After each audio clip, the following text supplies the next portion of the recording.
وراودته التي هو في بيتها عن نفسه وغلقت الأبواب وقالت هيت لك قال معاذ الله إنه ربي أحسن مثواي إنه لا يفلح الظالمون ولقد همت به وهم بها لولا أن رأى برهان ربه كذلك لنصرف عنه السوء والفحشاء إنه من عبادنا المخلصين. اسمعوا معي واعلموا أنه كما استطاع أولئك الثبات فنحن أيضا نستطيع. إنه كما استطاع أولئك الثبات نحن أيضا نستطيع. عندنا والله من أخبار الشباب الثقات العفيفين الذين يراقبون الله ويعلمون أنه سميع بصير وأنه هو الحق المبين. إليك هذا الخبر الذي نقله لي والله أحد الثقات الذين أعرفهم، ووالله إن هذا الخبر حق ويقين. تسمعوا بارك الله فيكم لتعلموا أننا لازلنا بخير وأن عندنا أتقياء أخفياء أنقياء. حدثت هذه القصة لشاب في 20 من عمره ومنذ وقت قصير هو مؤذن مسجد يحفظ القرآن، عرف بحسن الخلق والأدب، أعطي شيئا من الوسامة والرجولة والجمال. كانت الليلة ليلة خميس وكان خرج صباحا لزيارة جده وجدته في قرية قريبة من مدينته وهو من شباب جدة على الشاطئ الغربي. خرج مع مجموعة من الشباب إلى قرية يقيم فيها جده وجدته. خرجوا لتوزيع التمور على العوائل الفقيرة وتوزيع المعونات ودعوة الناس لتوزيع الأشرطة والكتيبات هناك. لما انتهت مهمتهم رجعوا هم وبقي هو عند جده وجدته. فلما حان وقت النوم أراد أن ينام في المجلس، فقال له جده اذهب ونم في الغرفة الخلفية من المنزل حتى لا يزعجك الأطفال وسأوقظك لصلاة الفجر. ذهب صاحبنا إلى تلك الغرفة وافترش فراشه وذكر الأذكار ونام. كان عند بيت جده خادمة صغيرة في السن باهرة في الجمال. فلما جاوزت الساعة الثانية يقول الشاب أحسست بباب الغرفة يفتح ويغلق عدة مرات فلم أهتم بذلك، كنت أظن أني في حلم فلست بيقظان. وفجأة وبدون مقدمات إذا بشخص قد نام بجانبي واحتضنني وبدأ يوجه لي القبلات. فماذا حدث؟ تخيل نفسك في هذا الموقف وهذا الامتحان. تخيل نفسك في هذا الموقف وهذا الامتحان والابتلاء العظيم. لا أحد يراك ولا أحد يسمعك إلا السميع البصير. فهل ستجعله أول الناظرين إليك؟ اسمع رعاك الله. قام صاحبنا من فراشه ودفعها بقوة وصفعها صفعة على وجهها، ثم لبس ثوبه وذهب إلى المسجد خائفا وجلا وجلس يبكي حتى أذن الفجر. سبحان الله، هو يبكي وكثير من الشباب يضحكون ويفرحون بمثل هذه الفرص التي عنها يبحثون. سيضحكون لكنهم ربي سيبكون كثيرا فسيندمون. فلما أصبح الصباح أخبر الشاب خاله بما حدث وتم تسفير الخادمة في أقل من أسبوع. يقول من رواني الخبر ونقله ثم لاحظت المرض على صاحبي بعد هذه الحادثة من شدة الموقف ومن شدة خوفه من الله. ولا زلت أسأله وألح عليه بالسؤال حتى أخبرني بالخبر وأقسم علي أن لا أخبر به أحد. يقول من نقل لي الخبر والله ما نقلته إلا للمصلحة، والله ما نقلته إلا للمصلحة، لله ضره.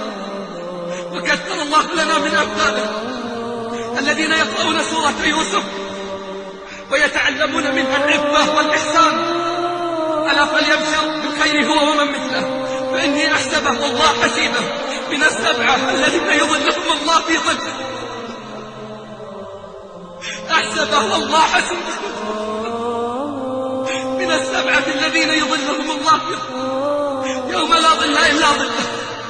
رجل دعته امرأة ذات حسن وجمال فقال إني أخاف الله، إني أخاف الله. أفمن يعلم أن ما أنزل إليك من ربك الحق كمن هو أعمى؟ إنما يتذكر أولو الألباب الذين يوفون بعهد الله ولا ينقضون الميثاق، والذين يصلون ما أمر الله به أن يوصل، ويخشون ربهم ويخافون سوء الحساب، والذين صبروا ابتغاء وجه ربهم وأقاموا الصلاة وأنفقوا مما رزقناهم سرا وعلانية ويدرؤون بالحسنات السيئة أولئك لهم عقبى الدار، أولئك لهم عقبى الدار جنات عدن يدخلونها ومن صلح من آبائهم وأزواجهم وذرياتهم والملائكة يدخلون عليهم من كل باب. سلام عليكم بما صبرتم، سلام عليكم بما صبرتم فنعم عقبى الدار.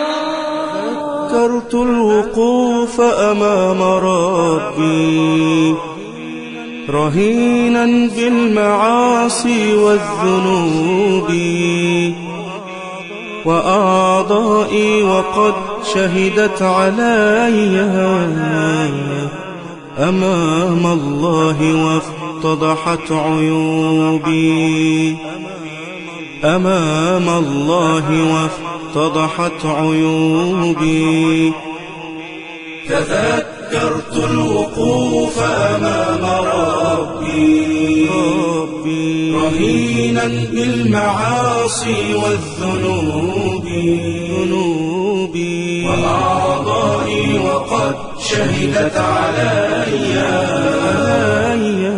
أمام الله وافتضحت عيوبي، أمام الله وافتضحت عيوبي. ووجهي قد تساقط من حيائي فوا حذراه من يوم العصيب، وإذ بالله وفاني حسابي بيوم الحشر والعرض الرهيب، بيوم الحشر والعرض الرهيب. وقد أمر الملائكة أن خذوه، فأين أفر من تلك الخطوب؟ وقد أمر الملائكة أن خذوه، فأين أفر من تلك الخطوب؟ وبين يدي الملائك رحت آبكي، فهل يجدي بكائي أو نحيبي؟ وبين يدي الملائك رحت آبكي، فهل يجدي بكائي أو نحيبي؟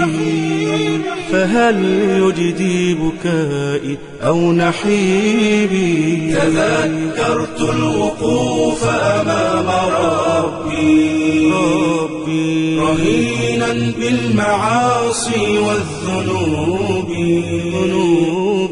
وأعضائي وقد شهدت علي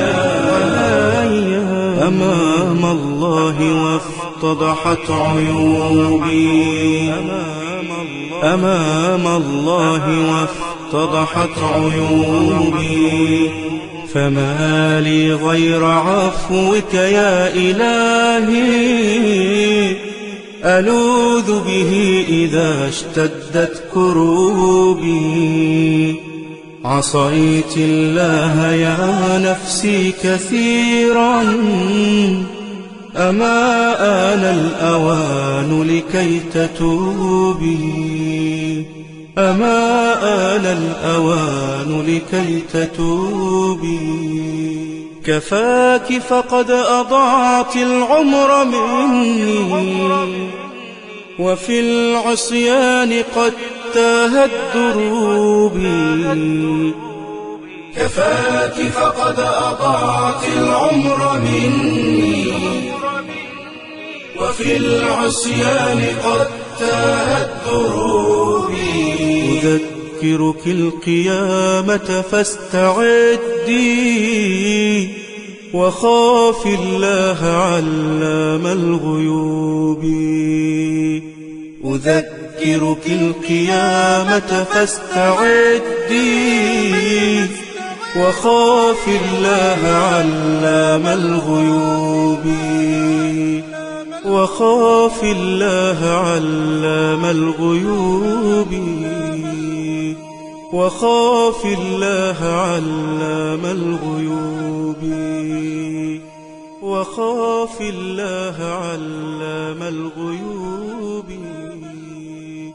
وخاف الله علام الغيوب.